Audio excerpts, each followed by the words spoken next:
반갑습니다. 오늘 말씀 살펴보도록 하겠습니다. 오늘 말씀은 갈라디아서 5장 22절, 23절 말씀 먼저 읽도록 하겠습니다. 그리고 시편 73장 25절 말씀인데요. 먼저 갈라디아서 읽고 오도록 하겠습니다. 갈라디아서 5장 22절, 23절 한 목소리로 읽도록 하겠습니다. 시작. 오직 성령의 열매는 사랑과 희락과 화평과 오래 참음과 자비와 양성과 충성과 온유와 절제니 이 같은 것을 금지할 법이 없느니라. 아멘. 한 구절 더 볼까요? 시편 73장 25절 말씀입니다. 이 구절도 한 목소리로 읽어보도록 하겠습니다. 시작. 하늘에서는 주 외에 누가 내게 있으리요? 땅에서는 주밖에 내가 사모할 리 없나이다. 아멘. 우리는 수요일마다 성령의 열매에 대해서 살펴보는 중입니다. 오늘은 그 중에 네 번째 시간인데요. 첫 번째는 이경도 목사님을 통해서 성령의 열매를 언급하는 갈라디아서 5장 22절, 23절의 전후 맥락에 대해서 살펴보았습니다. 두 번째 시간은 우리 신재성 목사님을 통해 사랑에 대해서 하나님은 사랑이심을 먼저 확인하는, 사랑의 본질을 확인하는 시간을 가졌습니다. 그리고 세 번째 시간은 저번 주죠. 우리 현창학 목사님을 통하여서 오래 참음을 살펴보았습니다. 그리고 오늘은 네 번째 시간입니다. 네 번째 시간으로 희락을 살펴볼 것입니다. 아마도 여러분이 지금 이 네 번째 시간 희락을 살펴보면서 이런 의구심이 들 수도 있을 텐데요. 이 순서가 다르지 않습니까? 그죠? 사랑, 희락, 화평, 오래 참음, 이 순서로 가야 되는데 네 번째 시간인데 두 번째 희락을 다루고 있단 말이죠.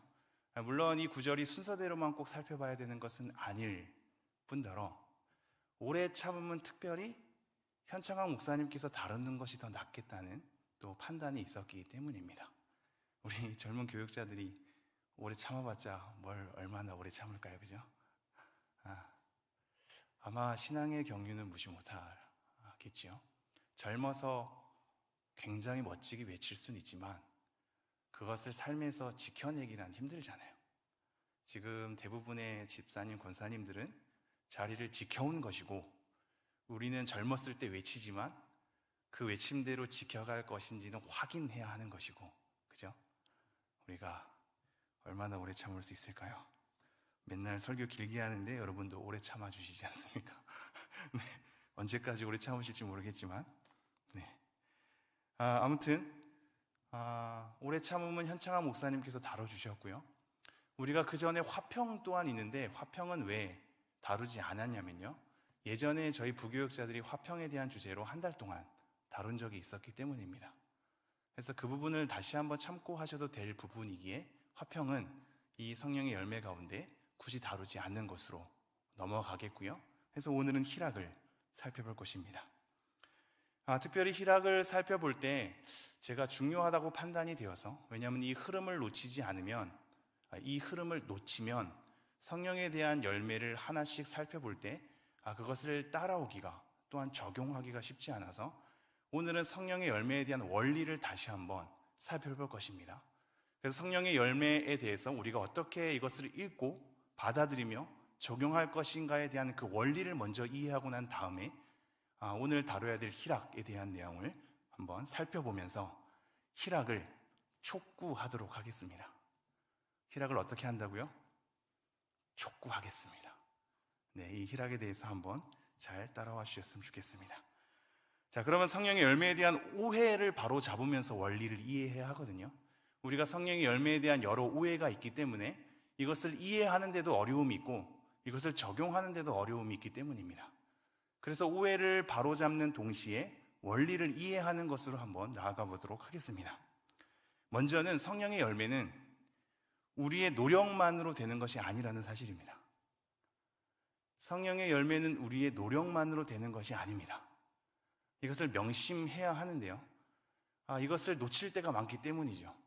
뭔가를 해보려고 노력하고 뭔가 노력하니 결과물이 있는 것 같아서 이 인과관계, 원인으로 우리가 제공하니 이러한 결과가 따른다, 우리가 역사를 해석할 때도 그렇거든요. 부흥의 원동력이 무엇인가? 무엇을 했기 때문이다 라는 인과관계 속에서만 우리가 역사를 판단할 수밖에 없기에, 그리고 교회 안에서 일어나는 어떠한 결과를 그걸로 평가할 수밖에 없기에 이 인과관계에 대한 신앙에 굉장히 익숙해지기 마련이거든요. 그래서 성령의 열매 또한 성령의 열매인지 알긴 알지만 우리가 뭔가를 해보자고 하고 있고, 그러기에 그것을 통해서 촉구하고 있고 뭔가를 우리의 노력으로 이루는 것처럼 우리가 오해할 때가 많습니다.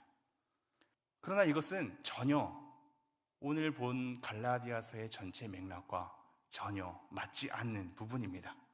왜냐하면 갈라디아서의 전체 맥락은 율법의 행위로서의 복음에 대한 이해를 다른 복음이라고 칭하기 때문입니다. 율법의 행위로서의 복음 이해, 이 복음을 율법의 행위로서 뭔가를 우리가 이루어내야 하는 것으로 착각하는 무리가 생겼기 때문이지요. 왜 이런 무리가 생겼을까요? 그것은 복음에 대한 이해를 은혜와 하나님의 주권으로 강조하다 보니까 그들이 아무런 책임과 의무도 갖지 않는 방관하는 삶을 목격했기 때문일 수 있습니다. 그리고 그러한 삶을 목격하노라니 우리가 가지고 있는 신앙의 원리, 하나님의 주권이며 하나님의 은혜인 것이 뭔가 방관자적인 것으로, 도덕적이고 윤리적인 것에 대한 어떠한 노력도 안 하는 것으로 오해가 불러일으켜지고, 그러기에 우리가 갖는 그 복음은 너무나 하나님만 하시는 것이고 너넨 아무것도 안 한다라는 식으로 자극이 되기 때문에 그것에 대한 반동이 일어나는 것이죠. 그러기에 행위가 강조되며 율법의 행위로서 복음 이해를 다시 시작하는 겁니다. 이러한 무리들이 일어날 때 갈라디아서의 전체 맥락은 그것은 다른 복음이다, 다른 복음을 전하는 자는 저주를 받을지어다 라고 가혹하게 얘기하죠. 그러면서 이 갈라디아서를 꿰뚫는 전체 맥락 중에 가장 중요한 핵심, 너네들이 성령으로 시작하였다가 행위로, 율법으로 마치겠느냐라고 우리에게 꾸짖고 있는 장면입니다. 여러분, 성령의 열매는 성령으로부터 나오는 열매 아닙니까? 우리가 스스로 만들 수 없는, 우리의 노력으로 가질 수 없는, 우리가 뭔가를 발버둥 친다고 해도 맺어질 수 없는 열매란 말입니다. 우리가 다시 성령으로 시작했다가 율법으로 가시겠는지요? 우리에 대한 복음의 이해를 율법의 행위로서의 복음 이해로 가시겠는지요? 절대 그럴 수 없습니다. 절대 그럴 수 없습니다. 그렇다면 반대 측면의 오해로 가죠. 우리 스스로 성령의 열매를 맺어줄 수 없다면 성령의 열매가 성령님께 속한 열매이니 성령님의 독단적인 사역, 성령님께서만 일하셔야만 그 열매가 맺어지는가? 이것 또한 그렇지 않습니다. 우리 스스로 성령의 열매를 맺을 수 없는 것 또한 맞는데요, 성령의 열매라고 해서 성령님의 독단적인 사역, 홀로 행하시는 사역으로 맺어지는 것은 아닙니다. 만약에 이렇게 된다면 문제가 생기죠. 우리가 예수 그리스도를 믿고 우리 안에 성령의 내주가 있음을 믿습니다. 그런데 성령의 열매가 나타나질 않는 겁니다. 이것이 우리의 고민 아닙니까? 성령님께서 독단적으로 홀로 그것을 만들어낼 수 있는 분이라면 우리 안에 성령님께서 일하셔야 하고, 그럼 마땅히 열매가 맺어져야 하는데 우리 삶에 이러한 열매들이 확인이 안 된단 말입니다.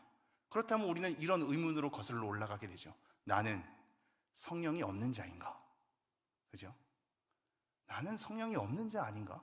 성령의 열매, 성령님의 일하심으로 맺어진다는데 왜 내 삶 가운데는 그 열매가 확인이 되지 않는가? 라는 걸 통해서 나는 성령이 없는 자처럼 취급할 때가 많습니다. 더 극단의 오해는 있던 성령이 떠나간 것처럼 얘기하는 경우도 생기기 마련입니다. 만약에 우리 안에 성령의 내주가 확신이 되고 있으며 성경의 증언을 통하여서 믿음이 있는 자는 누구든지 우리 안에 성령이 거하신다는 것을 우리가 인정하고 믿고 고백하고 확신한다면 또 다른 문제가 생기죠.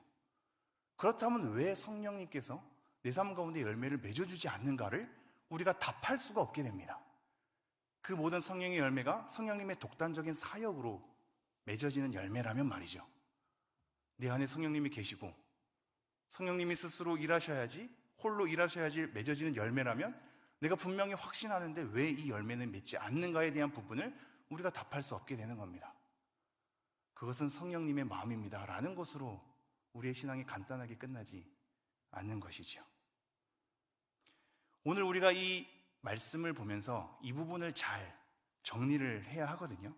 우선은 우리가 보는 이 성령의 열매, 갈라디아서 5장 22절에서 23절의 내용 자체만 보면 성령의 열매가 무엇인지를 우리가 확인할 수 있을 뿐, 성령의 열매를 맺으라고 촉구하는 구절은 없다는 걸 확인하게 됩니다.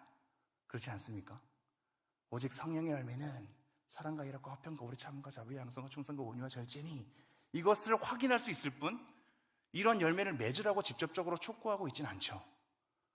그럼 그렇다고 이 성령의 열매를 확인하면서 내 안에 어느 순간 맺어질 때 이건 성령님의 역사다라는 것을 확인하는 데에만 이 구절이 쓰이는가? 그렇지 않다라고 확인할 수 있는 것이요. 16절을 보면요, 5장 16절, 내가 이르노니 너희는 성령을 따라 행하라. 성령을 따라 행하라는 것이 16절부터 시작이 됐어요. 25절, 만일 우리가 성령으로 살면 또한 성령으로 행할지니 라고 얘기하고 있기 때문입니다. 즉 성령의 열매가 소개되는, 성령의 열매가 무엇인지 확인할 수 있는 5장 22절, 23절의 구절에서 그 전후의 맥락이 성령을 따라 행하라, 우리가 성령 안에서 살면 성령으로 행하는 것이 마땅하다라는 식으로 성령을 따라 행할 것에 대한 촉구를 가지고 있죠. 그러므로 이 촉구에 대한 내용 속에서 확인하게 되는 성령의 열매는 우리가 마땅히 맺어야만 하는 열매인 것입니다. 우리에게 촉구되고 있는 것이죠. 왜냐하면 우리는 성령을 따라 행해야 하는 상황 가운데 있기 때문입니다. 그러므로 오늘 5장 22절에서 23절은 이 성령의 열매가 성령으로부터 나오는 열매인 것을 확인하는 동시에 우리가 이 열매를 맺어야 한다는 삶의 촉구가 내포되어 있다는 것을 우리는 알게 되는 것입니다. 그렇다면 중요한 정리가 필요하죠. 성령을 따라 행한다는 것, 그리고 성령의 열매로 소개하고 있다는 것은 성령으로부터 맺어지는 것이며 성령이 없으면 안 된다는 것을 우선 말하고 있는 것입니다. 이거는 이미 우리가 다 알고 있는 거죠. 그러므로 성령의 열매는 성령으로부터 시작되어 맺어지는 성령의 역사와 뗄 수 없는 열매이기도 합니다. 그러나 이 열매는 성령의 역사 속에서 우리와 더불어 일하시도록 우리를 안고서 맺어지는 열매라는 사실입니다. 조금 정리가 필요합니다.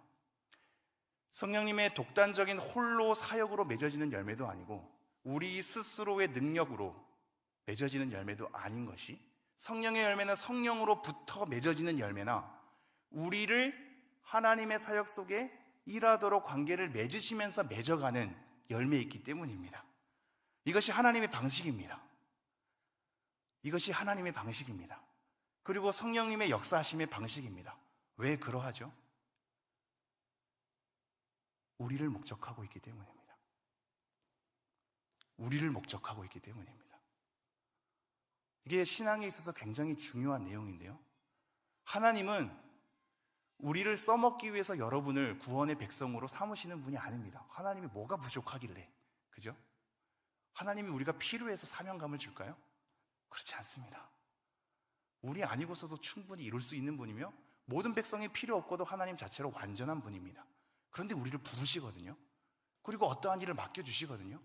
그것은 그 일 자체가 중요한 것이 아니라 우리가 중요하기 때문입니다. 우리를 목적하셔서 우리를 구원하시죠. 그리고 우리를 자녀 삼습니다. 그리고 우리에게 일을 맡기시죠. 그리고 그 일을 우리 홀로 파송시키는 것이 아니라 하나님이 일하는 방식으로 우리를 안고 같이 관계를 맺어가는 방식으로 그 일을 열어가시죠. 왜 그렇습니까? 우리를 목적하고 있기 때문입니다. 우리가 하나님을 아는 것, 하나님 안에 거하는 것, 그 가운데 하나님의 일하심을 배워 나아가는 것, 그 가운데 하나님을 의지해 나아가는 것, 그렇게 하나님을 찬미하는 것, 우리의 능력 없음과 선하지 않음을 확인하면서 온전히 하나님만 위대하시며 신실하시며 선하신다는 걸 확인하는 고백 아래 하나님을 의존하는 것이고 참된 경배가 나오는 것이며 그 가운데 하나님을 경외하는 것입니다. 이러한 자연스러운 관계를 만들어내기 위해서 강압하지 않으시고 홀로 걷지 않으시고 하나님이 부족하지 않음에도 불구하고 우리를 초청하시며 우리와 함께 관계를 맺어가시죠. 그 가운데 성령의 열매도 맺어진다라는 사실입니다. 이러한 일하심은 우리로 하여금 많은 것을 깨닫게 합니다. 우리 안에 성령의 열매가 맺어질 때 우리의 선함과 능력으로 만들 수 있는 것이 아니라는 것을 확인하면서 이것은 성령님으로부터 시작되어서 성령님이 우리를 사용하셔서 우리에게 맺어진 열매구나 라는 것을 통해서 하나님께 감사할 수밖에 없게 합니다. 자랑할 것이 없는 거죠. 내가 이렇게 했더니 성령의 열매가 맺어졌어 따위는 없는 겁니다. 내가 이렇게 기도했더니 성령의 열매가 맺어졌어 따위로 자랑할 수 없는 거죠. 누가 무엇이 관대 우리가 어떠한 자이길래 어떠한 노력을 했길래 어떠한 환경 속에 처했길래 우리가 그것을 만들 수 있단 말입니까? 우리 안에 그런 것이 허락됐다라는 것은 성령님으로부터 시작됐기 때문입니다. 부인할 수 없는 성령님의 능력을 우리는 찬미할 수밖에 없으며 우리 스스로 그러한 능력이 없음을 고백하는 동시에 하나님께 감사하며 높일 수밖에 없는 거죠. 오늘도 우리에게 사랑이 일어났을 때, 오늘도 우리에게 오래 참음이 일어났을 때 내가 각오를 하고 참았기 때문이며 내가 다짐을 하고 사랑했기 때문이 아니라 하나님께서 우리를 받아줬기 때문이며 하나님의 오래 참으심이 우리에게 적용됐기 때문이고 하나님의 사랑하심이 우리 가운데 거하기 때문인 것입니다. 그러므로 우리는 사랑할 수 있고 오래 참을 수 있는 것이죠. 이것을 통해서 하나님을 고백할 수밖에 없습니다.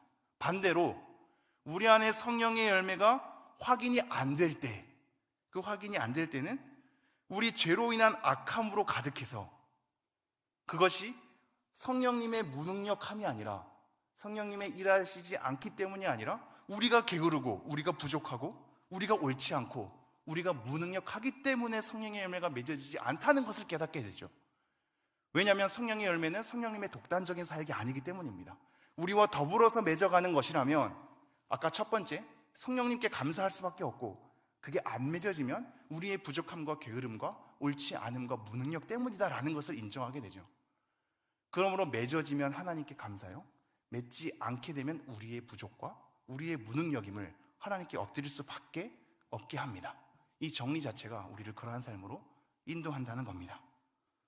그러므로 정리하면 성령의 열매는 우리 안에 성령님께서 계시고 성령님으로부터 그것이 도출되고 성령님께서 일하시기 때문에 맺어지는 열매이기도 하지만 우리와 함께 더불어서 일하시는 방식을 취하기 때문에 우리가 성령을 믿고 따를 때 맺어지는 열매이기도 합니다. 모든 선은 성령님께로부터 오며 성령님이 일하시는 방식은 홀로 성령님만 일하서 저절로 맺어지는 방식이 아니라 우리가 따르며 행하게 하는 방식을 취하시기 때문입니다. 그렇다면 거룩한 부르심을 입은 사명의 교회 성도 여러분, 우리는 성령의 열매를 맺을 수 있습니까? 우리가 성령을 따라 행한다면 맺을 수 있는 겁니다. 우리가 성령을 따라 행하면 맺을 수 있습니다. 그러나 이 땅에서 온전히 맺히지는 못할 것입니다. 왜냐하면 우리가 온전하지 않기에 성령님의 부족함이 아니라 우리의 부족함 때문에 이 땅에서 온전히 펼쳐지지는 않을 것이며 그 열매가 지속적으로 펼쳐지지도 않을 것입니다. 여전히 우리의 무능력 때문에. 하지만 성령으로 인해 온전하지는 않아도 비록 지속적이지는 않아도 어느 정도 단기적으로 우리는 그 열매를 맛볼 수 있게 될 것입니다. 왜 이러한 상태로 하나님께서 우리의 신앙의 걸음을 걷게 하실까요? 왜 이렇게 완전하지 않은 상태로 지속적으로 경험하지 않고 우리의 무능력을 경험하면서 단기적으로 또는 그렇게 온전하지 않은 상태로 이 성령의 열매를 맺으면서 경험하게 하실까요? 그 이유는 보배를 질그릇에 담는 고린도후서 4장의 원리 때문에 그렇습니다. 보배를 질그릇에 담는 이유가 무엇일까요? 이는 능력의 심이 크심이 하나님께만 있음을 알게 하려 하심이다입니다. 고린도후서 1장의 맥락도 보십시오. 우리가 이렇게 무능력하고 부족함 가운데 거하는 것은 오로지 그 모든 환난과 고난 가운데서도 하나님만 의지하게 하려 하심이다 라고 얘기를 하고 있습니다. 우리의 부족함을 계속 경험하는 이유, 깨지기 쉬운 질그릇으로 우리가 사는 이유, 그 보배를 견고한 그릇이 아니라 질그릇에 담는 이유, 하나님의 능력이 심히 크심을 알게 하려 하기며 하나님만 오직 의지하게 하려는 하나님의 신앙의 원리 때문에 그렇게 하시는 겁니다. 우리가 이러한 원리를 이해하면서 오늘 구절에서 희락을 한번 살펴보도록 하겠습니다. 희락이라는 것은 기쁨과 즐거움입니다. 따라해 보실까요? 기쁨과 즐거움. 희락을 간단히 이해하면 기쁨과 즐거움입니다. 근데 우리가 먼저 이 희락이라는 이 열매의 한 측면을 우리가 바라보기 위해서는요, 사실상 9가지 측면 전체를 좀 살펴봐야 하긴 합니다. 이 성령의 열매라고 하는 이 9가지 측면은 사실상 성령의 열매가 9가지이기 때문에 9가지를 거론한 것은 아니지요. 그것은 이미 우리가 다 알지 않습니까? 여기에서 빠진 거룩함, 감사함, 소망, 경건, 의, 정의, 이런 것들도 다 성령의 열매거든요. 여기서 다 거론하지 않죠. 그러므로 성령의 열매는 이 9가지일 뿐이다 라고 말할 수 없으며, 여러 가지 다양한 측면 가운데 9가지 측면만은 적어둔 것일 것입니다. 그리고 이러한 9가지 측면은 서로 뗄 수 없는 관계로 붙어 있습니다. 이것은 저번 주에 형창한 목사님께서도 말씀한 부분인데요, 오래 참음이 그냥 오래 참음이 아니라 사랑의 오래 참음, 희락의 오래 참음, 화평의 오래 참음인 것입니다. 그렇다면 오늘 우리가 살펴보는 희락도 무엇일까요? 사랑의 희락, 오래 참음의 희락, 화평의 희락입니다. 이것은 하나로 분리해서 이해할 수 없는 단어이며 열매입니다. 왜냐하면 성령의 열매는 이 9가지 측면, 아니 더 넘어서 여러 성령의 측면을 다 아우르고 연결되어 있기 때문입니다. 서로서로 영향을 주며 서로서로 스며들고 있고 서로서로 바탕과 내용이 되고 있습니다. 우리의 희락, 단순한 기쁨과 즐거움이 아니라 사랑의 기쁨과 즐거움이며 오래 참음의 기쁨과 즐거움이다. 온유의 기쁨과 즐거움이다. 절제와 충성의 기쁨과 즐거움이다. 우리는 이러한 연결 속에서 오늘 희락을 봐야 할 것입니다. 그렇다면 이 희락은 3가지 방향으로 우리가 알 수 있는데요, 먼저는 하나님께 대한 기쁨과 즐거움, 이게 첫 번째고요. 두 번째는 이웃을 향한 기쁨과 즐거움입니다. 그리고 마지막 3번째는 나 자신에 대한 기쁨과 즐거움입니다. 이것은 성령의 다른 측면들도 다 마찬가지입니다. 하나님에 대한 사랑, 이웃에 대한 사랑, 나 자신에 대한 사랑. 하나님에 대한 오래 참음, 이웃에 대한 오래 참음, 나 자신에 대한 오래 참음. 이 3가지 측면으로 다 볼 수 있고, 존 스토트는 이 9가지 열매를 위의 3개, 중간의 3개, 마지막 3개에서 위의 3개는 하나님을 향한 것, 중간은 이웃을 향한 것, 3번째는 나 자신을 향한 것으로 분류하더군요. 하지만 저는 이 하나하나의 측면들이 이 3가지를 다 내포하고 있다고 봅니다. 그러나 오늘은 이 3가지를 다 다루지 않겠습니다. 하나하나 다 중요한 맥락이고 다뤄야 될 것이 너무나 많은 것이지만, 제가 오늘 강조할 것은 단 하나, 이 3가지 방향 중에 단 하나, 하나님에 대한 기쁨입니다. 하나님에 대한 기쁨과 즐거움을 오늘 한번 살펴보도록 하겠습니다. 여러분, 우리의 삶을 한번 돌아보십시오. 여러분의 삶들을 한번 돌아보십시오. 여러분이 무엇 때문에 신앙생활을 하십니까? 여러분은 무엇 때문에 봉사하시는지요? 여러분은 무엇 때문에 기도하십니까? 여러분은 무엇 때문에 오늘도 이렇게 설교를 청정하며 나아가고 계시는지요? 우리는 하나님 때문에 믿음이 생겼고 하나님 때문에 신앙생활이 시작되었음을 알고 있습니다. 그리고 하나님을 향하여서 우리의 믿음의 걸음을 걷고 있죠. 그런데 어느덧 우리는 하나님을 놓치고 그 신앙의 여정 가운데 과정에 매몰될 때가 많은 것 같습니다. 봉사에 지쳐버리고 사람에 치이고 교회 자체의 생활에 치이면서 말이죠. 그렇지 않습니까? 우리의 믿음이 하나님께로부터 시작되고 우리의 구원과 자녀 삼음도 하나님께로부터, 그래서 나는 그 하나님을 향하여서 우리의 전 인생을 내걸고 하나님을 따르는 신앙으로 시작했건만, 어느덧 우리에게 남아있는 것은 하나님은 온데간데 없어진 것만 같고, 내 옆에 있는 사람들 때문에 상처받으며 10년, 20년 봉사를 줄곧 해왔다가 그것에 오히려 실족할 때도 많고, 내 신앙이 자라났던 교회 안에서 갈등이 생기면서 관계가 끼리끼리로 흩어질 때가 많은 것을 경험하게 되죠. 힘든 겁니다. 어느덧 신앙생활이 그렇게 흘러가 버렸습니다. 하나님으로부터 시작된 우리의 믿음의 생활이 하나님은 온데간데 없고 하나님을 향한 마음을 잃어버리고 어느덧 상처와 갈등과 지침 투성이로 계속해서 주저앉고 있는 우리를 발견하게 됩니다. 우리의 삶의 가장 제일 되는 목적은 무엇일까요? 여러분이 이미 잘 알고 있다시피 하나님을 영화롭게 하고 영원토록 우리 하나님을 즐거워하는 것입니다. 하나님을 영화롭게 하고 영원토록 하나님을 즐거워하는 것입니다.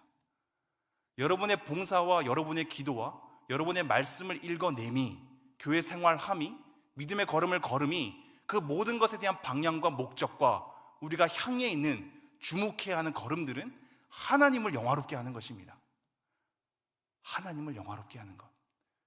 누군가로부터 인정을 받으려 함도 아니요, 내가 교회에서 어떠한 중요한 위치에 서려 함도 아니요, 누군가에게 굴림하는 것도 아니요, 누군가에게 자랑하는 것도 아닌, 내가 칭찬받는 것도 아닌 하나님을 영화롭게 하는 것. 우리는 절대로 이것을 잊지 말아야 합니다. 너무나 잘 외우고 있지만 매일 일어날 때마다 우리 스스로 게으름에 이 가치를 잃을 때마다 우리는 다시 한번 새겨야 하는 원리이죠. 하나님을 영화롭게 하기 위해서 내가 존재한다. 그리고 그 영화로움은 하나님을 즐거워하는 것과 더불어 일어난다는 것을 우리는 주목해야 합니다. 너무나 중요합니다. 어떻게 영화롭게 하시겠습니까? 어떻게 하나님께 영광을 돌리시겠습니까? 하나님께서 영광을 받으시고 하나님께서 영화롭게 되는 가장 중요한 원리 중에 하나가 우리가 놓여 있습니다. 우리를 목적하시기 때문입니다. 우리가 하나님을 기뻐하는 것, 우리가 하나님을 즐거워하는 것이 하나님을 영화롭게 하는 것과 연결되어 있기에 이 두 가지를 사람의 제일 되는 목적으로 우리에게 소개를 하고 있죠. 우리는 고린도전서 10장 31절 말씀을 통하여 무엇을 먹든지 무엇을 마시든지 무엇을 하든지 간에 다 주의 영광을 위하여 하라 라는 말씀을 잘 알고 있습니다. 우리가 먹을 때마다 마실 때마다 하루하루의 삶을 부여받을 때마다 내가 하나님의 영광을 위해서 존재하고 살아가는구나를 새겨야 될 이유이기도 합니다. 그러기에 우리의 모든 삶의 방식과 태도 또한, 그리고 삶의 내용 또한 하나님의 영광을 위하여 있어야 합니다. 아까 읽은 시편 73편 25절 말씀엔 이렇게 되어 있습니다. 하늘에서는 주 외에 누가 내게 있으리요, 땅에서는 주밖에 내가 사모할 자 없나이다. 하늘에서는 주 외에 누가 내게 있으리요, 땅에서는 주밖에 내가 사모할 자 없나이다. 저 바다 끝에 거할지라도 거기에 계시는 주님, 내가 음부에 있을지라도 거기에 계시는 주님이라고 표현하는 시적 표현은 정말로 어디에나 계시는, 나를 위해서 빛을 비추시는 하나님에 대한 편재성에 있을 것입니다. 하나님을 영화롭게 하는 것은 하나님을 즐거워하는 것과 뗄 수 없다라고 얘기를 했습니다. 그러므로 하나님이 가장 영광스럽게 되는 것은 우리가 하나님 자체에 만족하고 하나님을 즐거워하는 데에 있습니다. 우리가 하나님을 원하고 하나님을 갈망하고 우리의 감정이 하나님을 보물로 여기는 것입니다. 무엇으로 여긴다고요? 보물로 여기는 것입니다. 보물이 있는 곳에 우리 마음이 있기 때문이죠. 우리는 무언가를 사랑하고 기뻐할 때 그것을 중시하고 높이게 됩니다. 가치가 있는 것이며 소중하기 때문입니다. 그러므로 하나님을 기뻐한다는 것은 하나님을 중시하는 것이고 하나님을 높이는 것이고 하나님을 주목하는 것이며 하나님 자체를 원하는 것입니다. 하나님이 우리 자체를 목적하고 있듯 우리 또한 하나님 자체를 목적하는 것입니다. 하나님이 우리에게 어떠한 은혜를 베풀어 줬기 때문이 아니라, 하나님께서 우리에게 어떠한 보상을 약속했기 때문이 아니라 하나님 자체를 원하는 거죠. 우리 또한 그렇게 불림을 받았기 때문입니다. 우리를 부르셔서 내가 너를 사용하면 뭔가 큰 이익을 볼 것이다가 아니라, 내가 너를 불러서 너가 나를 믿으면 나에게 뭔가 도움이 되기 때문이다가 아니라 우리 자체를 목적하고 있고, 그것은 하나님의 희생을 통하여서 우리가 이 자리에 있게 되죠. 마찬가지입니다. 하나님께서 우리를 목적한다면 우리의 어떤 능력이나 우리가 행하는 어떠한 선함이나 어떠한 공로가 아니라 우리의 존재 자체를 원하시고 그것을 희생을 감수하면서까지 우리를 받아들인다면 우리 또한 하나님 자체를 원해야 합니다. 하나님께서 우리에게 이런 은혜를 베풀어 주셨기 때문이 아니라, 하나님께서 어떠한 보상을 약속했기 때문이 아니라, 우리 가족에게 어떠한 은혜를 제공했기 때문이 아니라 하나님 자체를 목적해야 하는 것이죠. 그렇게 하나님의 자체를 우리가 원했을 때 하나님의 존재를 우리는 기뻐하는 것이고, 그러기에 하나님의 일하시는 방식 또한 기뻐하게 되는 겁니다. 하나님의 오르심을 인정하고 따르며 고백하는 것이죠. 하나님 자체가 우리의 기쁨이요 즐거움이기 때문입니다. 이해가 안 가도 하나님이니까, 내 삶 가운데 납득이 안 돼도 하나님은 신실하시니까, 내 삶 가운데 성경의 약속이 경험되지 않아도 하나님이시니까, 내 삶 가운데 경험되어야만 나의 하나님이 되는 것이 아니라 성경에서 얘기하는 바, 약속하는 바, 우리에게 선언되는 바, 그 하나님이 내가 섬기고 있는 하나님이니까 으로 가는 겁니다. 그러므로 이러한 희락, 하나님을 기뻐함은 하나님의 은혜, 하나님의 주권, 하나님의 의로움, 하나님의 지혜로움, 하나님의 참됨, 하나님의 자비에 매료됩니다. 매료됩니다. 하나님 자체를 하나님 되심 때문에 우리가 매력적으로 그분을 좋아하고 따르게 되는 겁니다. 그래서 하나님의 하나님 되심을 받아들이게 되죠. 이해 안 가도 받아들이게 되죠. 하나님의 존재와 일하는 방식을 다 받아들이기 때문입니다. 그리하여 하나님을 찬미하게 됩니다. 이러한 찬미의 극치가 무엇일까요? 이 예배는 하나님을 경배하기 위해 모인 것 아닙니까? 우리가 위로받기 위함도 아니고 은혜 받기 위함도 아니고, 물론 그것이 우리에게 주어지면 너무나 감사하지요. 하지만 첫째 되는 것은 하나님을 경배하는 것으로 우리는 이미 고백합니다. 그러한 경배의 극치가 무엇일까요? 그렇게 하나님을 찬미하는 것의 극치가 무엇일까요? 그것은 하나님을 기뻐하는 것입니다. 하나님을 기뻐하는 것이 우리 찬미의 극치입니다. 어떠한 언어로도 대신할 수 없는, 어떠한 태도로도 대신할 수 없는, 어떠한 자리에 위치함으로 대신할 수 없는 하나님의 존재 자체를 기뻐함, 그것이 가장 큰 찬미 내용이며 극치인 것입니다. 고백의 내용 자체를 넘어서 그 내용과 그 내용을 둘러싼 우리의 감정과 영혼의 상태인 것입니다. 우리의 영혼의 상태라고요. 우리가 어제 살펴봤던 잠언의 내용 가운데 지혜가 있는 자의 결과를 뭐라고 얘기하냐면 영혼의 즐거움이 있다는 것을 우리가 확인했거든요. 영혼의 즐거움이랍니다. 악인마저도 즐거움과 기쁨이 있는데 그것과는 전혀 다른 영혼의 즐거움이 지혜를 가진 자, 하나님을 경외하는 자에게 있답니다. 영혼의 즐거움, 이것이 우리 영혼의 상태여야만 합니다. 하나님을 즐거워하는 것으로요. 그러기에 우리의 용서는, 우리가 왜 용서가 필요하냐면 죄에 대한 형벌 때문에 용서가 필요한 것이 아닙니다.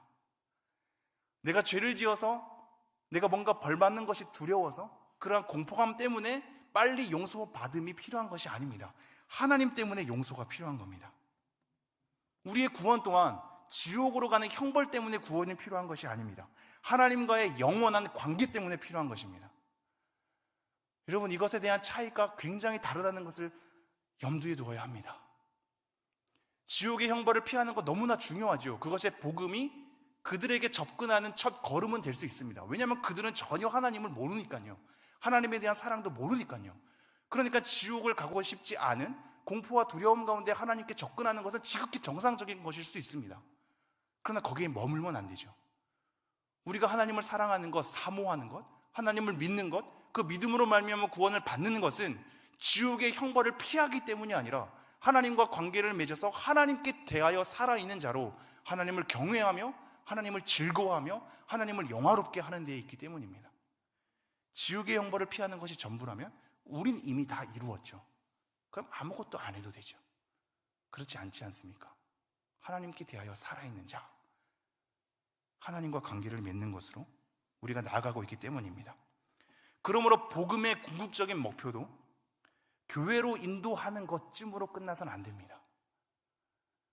소그룹으로 내 지인과 친밀한 관계를 맺어가는 것 정도로 끝나서는 안 됩니다. 그것이 하나님과 무슨 상관입니까? 교회로 오는 것 자체가 하나님께 무슨 상관이 됩니까? 하나님께로 인도되어야 합니다. 우리가 교회로 초청하는 것은 하나님께로 인도하기 위함입니다.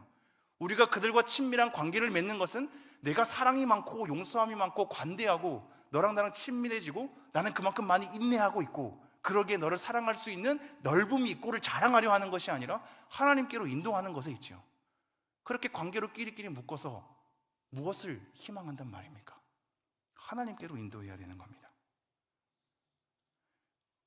우리는 어느덧 세월이 지나서 신앙에 대한 책무와 의무로만 남겨질 때가 많이 있습니다. 여러분의 삶을 한번 잘 돌이켜 보십시오. 아까도 언급했듯이 하나님께로부터 시작했다가 우리의 걸음이 어느덧 하나님께 나아가고 하나님을 기뻐하는 것은 없게 되고 우리의 봉사, 교회 안에서의 관계로만 남아버릴 때가 많지요. 그 가운데 10년, 20년 여러분의 신앙이 점점 지속되게 되면 어느덧 우리가 이 자리에 앉게 된 이유, 우리가 우리의 봉사를 하게 되는 이유, 그것은 내가 하나님을 믿고 하나님께 나아가는 책임과 의무, 그런 책무로 우리가 남겨질 때가 많습니다. 내가 지금 예배 자리를 지키는 것도 그리스도인이니까 책임을 지식을 갖는 겁니다. 내가 이렇게 봉사하는 것 또한 하나님께서 우리에게 명령하시니까 순종해야지. 그것이 내가 직분 맡은 자의 의무니까 우리가 남겨질 때가 많이 있죠. 여러분, 이러한 책임과 의무는 사실 굉장히 중요한 것이긴 합니다. 굉장히 중요한 것입니다. 100번을 강조해도 책임과 의무는 너무나 중요한 것입니다. 왜 그렇습니까? 우리의 감정에 휘말리지 않고 우리의 상태나 상황에, 우리의 기복에 흔들리지 않고 여전히 우리를 지켜서 마땅히 내가 해야 할 바를, 마땅히 내가 서야 할 곳을 우리가 찾아서 쓰고 그 행위를 하고 있기 때문입니다. 어떤 사람들은 우리의 삶이 잘 안 풀릴 때 모든 행위를 내려놓거나 도망가 버리기도 하죠. 그러나 나는 여전히 이 자리에 있으며 나는 여전히 이 일을 하고 있고 나는 여전히 내 감정의 상태가 어떠하든 마땅히 하나님을 찬양해야 하니까, 마땅히 하나님을 예배해야 하니까로 우리의 자리를 지키곤 합니다. 이것은 너무나 중요하죠. 보통의 인간관계에서도 중요하며 우리의 가족을 지키는 것에 있어서도 중요합니다. 그러나 여러분, 이러한 책임과 의무가 관계를 기뻐하는 것을 잃어버리면 건조해지기 마련입니다. 가족 간의 관계도 마찬가지지요. 내가 이 사람을 사랑해서가 아니라, 내가 이 자녀를 존귀 여기고 자녀를 기뻐해서가 아니라 마땅히 해야 할 의무와 책임이라면 그것만큼 건조한 것은 없지요. 그것은 엄청나게 훌륭하나 그러한 책임과 의무마저도 저버리는 사람이 너무 많아서 그것은 관계를 지속하는 데 있어서 너무나 중요한 작용이나 그것으로만 계속 삶이 펼쳐지는 것은 건조하기 이를 데가 없을 것입니다. 그를 기뻐해야 합니다. 내 아내와 남편을 기뻐해야 하며 내 자녀들을 기뻐해야 합니다. 그래야 책임과 의무는 빛이 나기 시작하는 겁니다. 우리 또한 마찬가지입니다. 하나님을 향해 있을 때에도 책임과 의무로서만 우리의 삶을 걸어와서 건조해진다면 여러분, 하나님을 기뻐하셔야 합니다. 함께 하고 싶어 하는 것, 희생을 감수하는 것, 기꺼이 나아가는 것, 책임과 의무를 지는 것, 이 모든 것은 하나님을 기뻐하고 즐거워하는 데에서 나와야만 합니다. 우리가 어느덧 이렇게 하나님을 기뻐하고 즐거워하는 것을 잃어버리진 않았는가? 이 시간에 한번 하나님 앞에서 잠잠히 여러분의 마음을 점검해 보기를 소망합니다.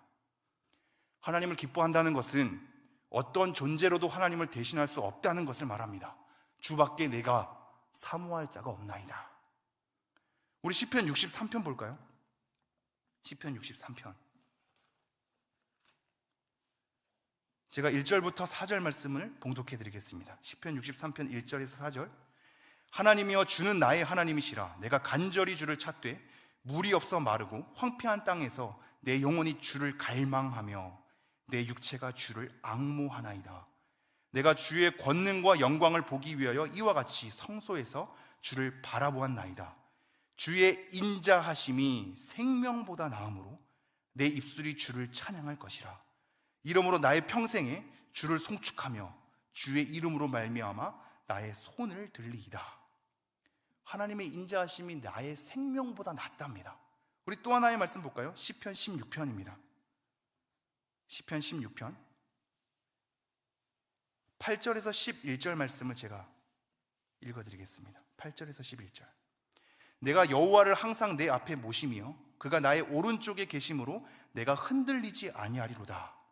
이러므로 나의 마음이 기쁘고 나의 영도 즐거워하며 내 육체도 안전히 살리니 이는 주께서 내 영혼을 수월에 버리지 아니하시며 주의 거룩한 자를 멸망시키지 않으실 것임이니이다. 주께서 생명의 길을 내게 보이시리니 주의 앞에는 충만한 기쁨이 있고 주의 오른쪽에는 영원한 즐거움이 있나이다. 한 가지를 얘기하면서 좀 마무리하고자 합니다. 이전에 예레미야 애가를 살펴봤던 것을 확인하게 하실 수 있을 겁니다. 우리가 예레미야에서 무엇을 살펴봤죠? 애통함, 비통함, 슬픔, 탄식, 이 언어를 익혀야 될 것에 대해서 살펴봤습니다. 왜냐하면 우리의 신앙의 여정은 잘 되는 것으로만 펼쳐지지 않고 잘 안 되고 절망하고 슬퍼하는 것으로 펼쳐질 때가 오히려 더 많이 있기 때문에 우리가 이러한 탄식의 언어를 배우지 않는 이상 그것을 신앙 안에서 하나님과 더불어서 담아낼 능력이 없기 때문입니다. 그러므로 탄식의 언어를 배워서 하나님 앞에 우리의 일상의 모든 것을 담아낼 수 있는 신앙을 길러내야 할 것을 촉구하였습니다.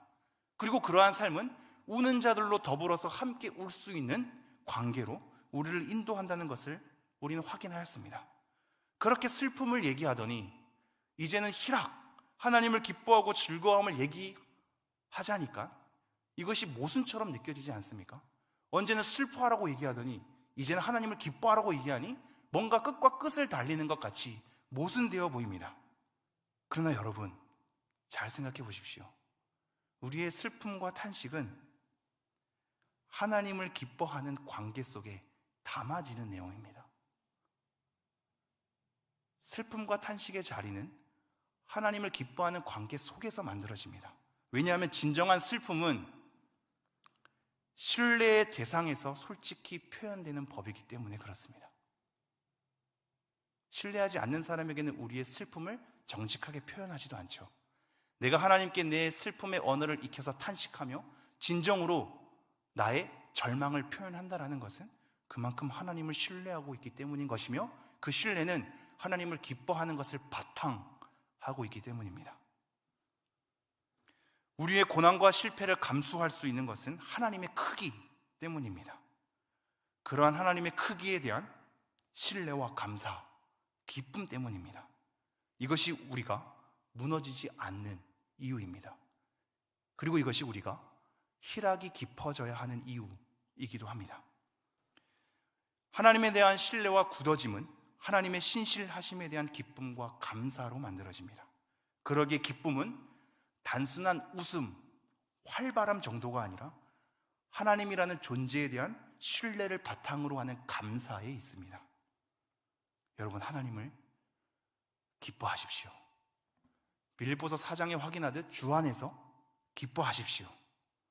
고린도후서 5장 9절에서 확인하듯 주를 기뻐하는 자가 되게 하십시오. 하나님은 지금 우리가 하나님을 기뻐하기를 원하십니다. 하나님에 대한 믿음은 하나님을 경외하며 사랑하는 것이어야 하고 그러한 경외와 사랑 속에서는 찬미가 나와야 합니다. 그리고 그 찬미는 아까도 얘기했듯이 하나님을 기뻐하는 것으로 내용이 채워져야 하겠습니다. 하나님의 존재 자체와 그분의 사역 모두를 말입니다. 이러한 삶을 통해서 우리 삶에 빌립보서에서 확인하듯 오직 그리스도만이 존귀 되게 되는 삶이 우리 삶 가운데 펼쳐지고 내 신앙의 여정이 하나님을 기뻐하는 것에 대한 내용으로 펼쳐질 수 있기를 간절히 소망합니다. 기도하겠습니다. 하나님, 오늘은 희락에 대해서 살펴보았습니다. 희락 가운데 하나님을 기뻐하는 것, 이거 하나만을 우리가 지금 돌아보았습니다. 어느덧 우리의 신앙의 여정이 지치고 흔들리고 관계 때문에 갈등이 쌓이고 상처받고 그래서 모든 봉사가 뒤로 젖혀지고 쉬고 싶어하는 마음만 가득한 상태가 되지는 않았는지요. 하나님, 우리가 너무 수고했음에도 불구하고 또한 우리의 책임과 의무 때문에 열심으로 달렸음에도 불구하고 우리의 신앙이 건조해진 것을 보게 됩니다. 하나님, 우리가 하나님을 기뻐하기를 원합니다. 그것을 하나님께서 원하시기 때문입니다. 그것이 하나님을 영화롭게 하는 가장 중요한 내용이기 때문입니다. 하나님, 이것이 그냥 갑자기 이루어지진 않을 것입니다. 우리가 평소에 하나님의 되심을 바라보며 기뻐히 여길 줄 알아야 우리의 삶이 하나님을 기뻐하는 삶으로 펼쳐질 것입니다. 바라옵건대 이 말씀으로 함께 공유된 우리 모든 성도님들이 정말로 하나님을 기뻐하는 삶을 길러낼 수 있도록 우리에게 은혜를 베풀어 주시옵소서. 이 모든 말씀 우리 주 예수 그리스도 이름으로 기도합니다.